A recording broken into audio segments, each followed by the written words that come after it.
Hello and welcome to This Day with BJ Arnett. My guest today is speaking of something that is near and dear to many people's hearts as we care for the aging and care for our friends and family who may have been diagnosed with cancer.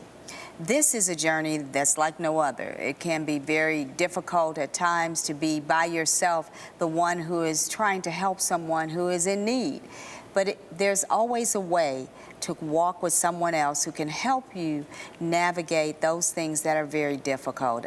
And our guest is just that kind of person, Reverend Chip Gordon. Thank you so much for joining us here today. Thanks for having me, BJ. Talk to us about our journey of hope and how this actually helps train people to help those in their family and extended family to get through a difficult part. Well, you know, BJ, like you said, all of us know someone with cancer, whether it's a family member or whether we've been impacted personally with the disease. In fact, statistics show that 1 out of 2 men and 1 out of 3 women will be diagnosed with cancer in their lifetime. So when you start looking at that, that's really staggering. And that means for a church, that equates to about 40% of their congregation will have cancer in their lifetime. And so what we found is people were coming to our centers, Cancer Treatment Centers of America, and they were strong in their faith, had a strong faith in the Lord. But they said, you know what, my church ministered to me, but they really didn't know how to take care of me in that day-to-day, that journey with cancer.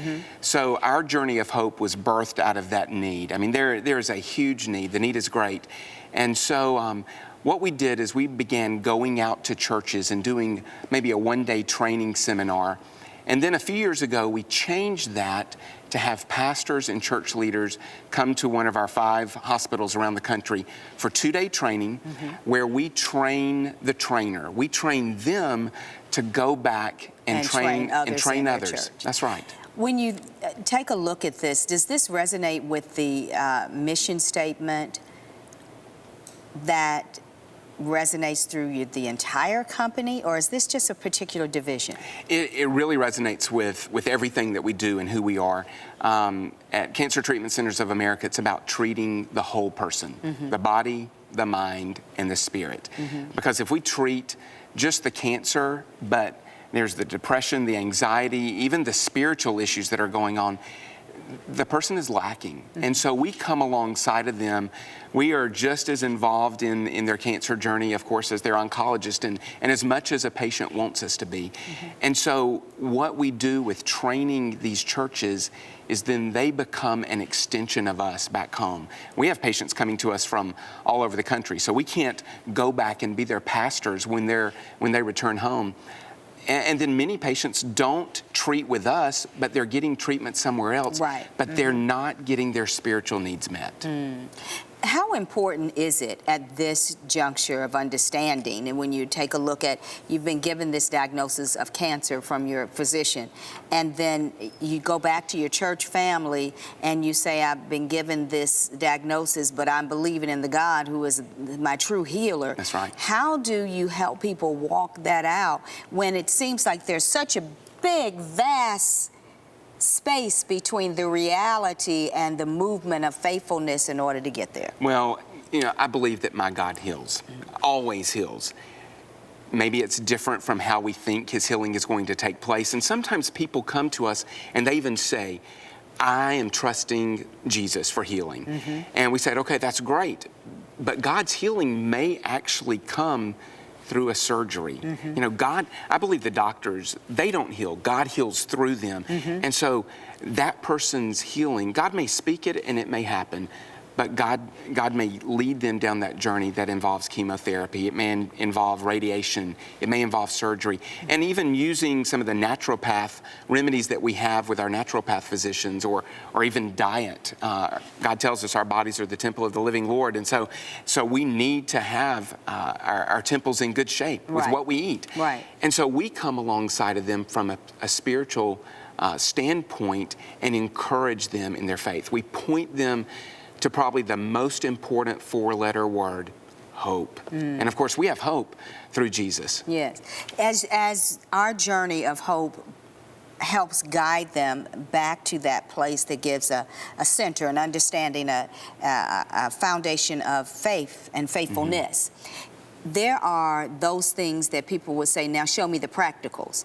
That in itself, stepping back on that journey of faithfulness, that is a practical. We just don't always see it that way. But then you have to align that with those things that people understand. It's where they start their journey. Yes, it's true. And you talked about those practical things, and that's some of what we talk about in our 2-day training. And I will tell you, this training that we provide for churches is completely free. It's something we feel that's wonderful. It's so important that these churches be equipped to then equip others, so that the people in their congregation and community are ministered to. And what a beautiful thing when someone is sitting in a pew or in a chair in a worship service, they hear about this ministry and they think, my neighbor has cancer, who is unchurched. And that church's ministry team then begins to minister to that individual. But we want to teach them some very practical tips in guiding their ministry team. As you're guiding the ministry team to how this should be done and what steps to take first, second, and third, I'm looking at this material that I have before me, and it is a leadership training. It is. It's not necessarily for the layman, if you will, because there's so many foundational things as the Word of God that you have to know in order to be able to bring this to its fullness. As you're training different leaders from different congregations from now around the world, what are some of the testimonies that you've heard of how it has worked and how it has brought people to another place of understanding and faithfulness? We have a church in Montgomery, Alabama that came to our training probably 3 years ago. They have now trained over 70 individuals who have become cancer care ministers. And they are just continually multiplying themselves. And they say, here's the thing, cancer is not slowing down, and people are coming to our congregation that have this disease, and we are pairing them up with someone who's been trained, and we're seeing lives change. We have a gentleman that actually is a patient at our facility that came, and he told me just several weeks ago, he said, Pastor Chip, cancer is probably the best thing that ever happened to me, because that's where I found the Lord. And God, just ministering to them through this ministry is a way to lead people to faith in Jesus Christ. I've got this question that keeps rolling back into my mind, is that you said twice now that cancer is rising.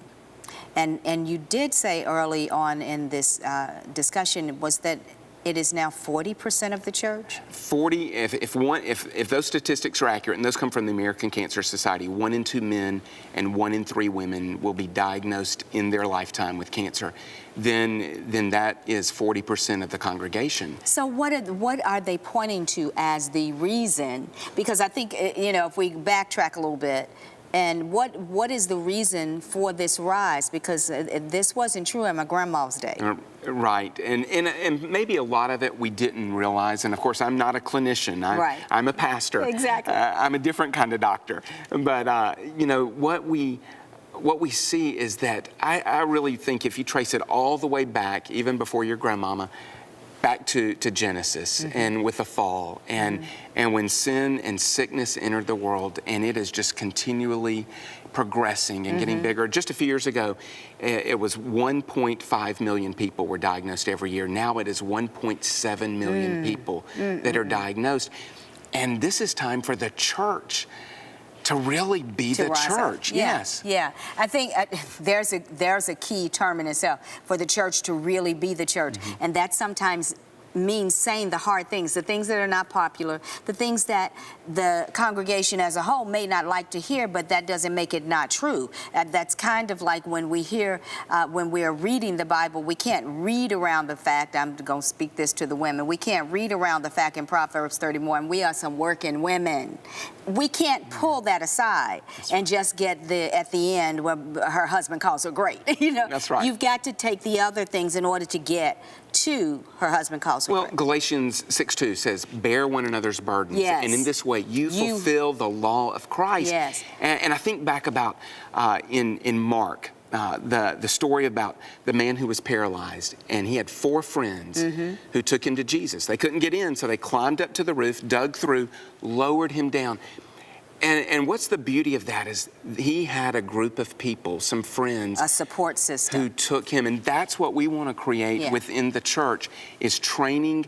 We train the trainers. They go back, and it could be a pastor, it could be a staff member, it could be a lay leader in the congregation. We train them.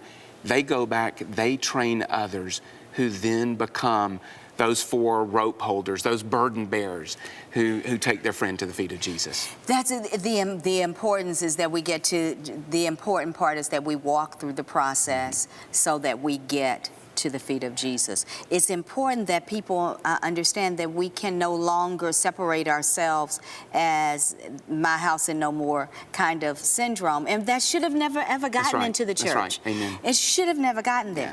But as we see it, we can't ignore it. We've got to come together and do some in-house surgery, if you will. That's right. Some character shift, because we're supposed to be made in his image and his likeness, and we are. So now we have to come under our own knife and cut out those things that are not of him, so that we are in the full unity of Christ. That's to exactly help right. one another. And this program, this ministry is called Our Journey of Hope. Not my journey, not your journey. It's our journey of hope. Yes.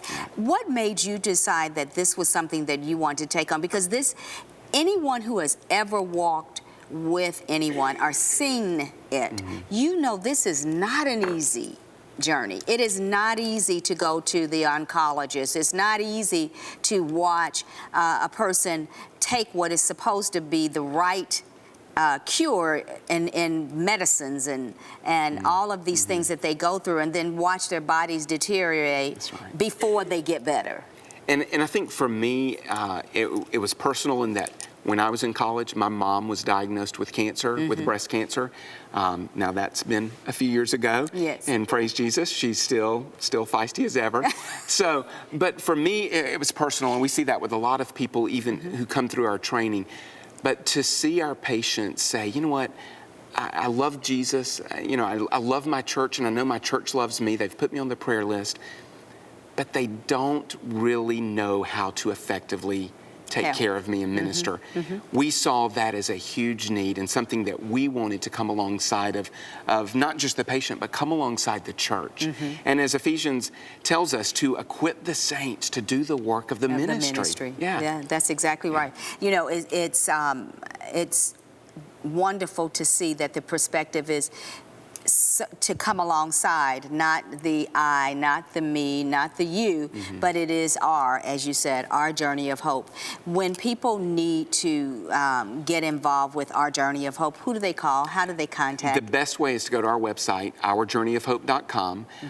You can register for one of our training events. You can also, there are a lot of resources on our website. And then also someone can join our Ministry Leaders Network, where they will receive a monthly newsletter with lots of tips and information. The tips and information are great. I know that one of the things that really helped me was having a nurse who was saved and filled with the Holy Spirit come alongside me and pray with my dad every day and work with me on a regular basis, so that our home was a place of refuge. When he came from the hospital, he knew that he was stepping into a place where people knew how to help him and knew how to pray with him, but also stand with him as he saw the results of God in his life. And that's what it should be. Our churches should be that refuge as well. And many times we have people who come to our center and they say, you know what, I feel the Spirit of the Lord in such a strong way here, but we want that, of course, in their local church where they're ministered to. Well, I want to thank you for doing what you're called to do, and there's an important place for filling that void where someone needs you. It's not about you, it's about and it's called Our Journey of Hope. God bless you.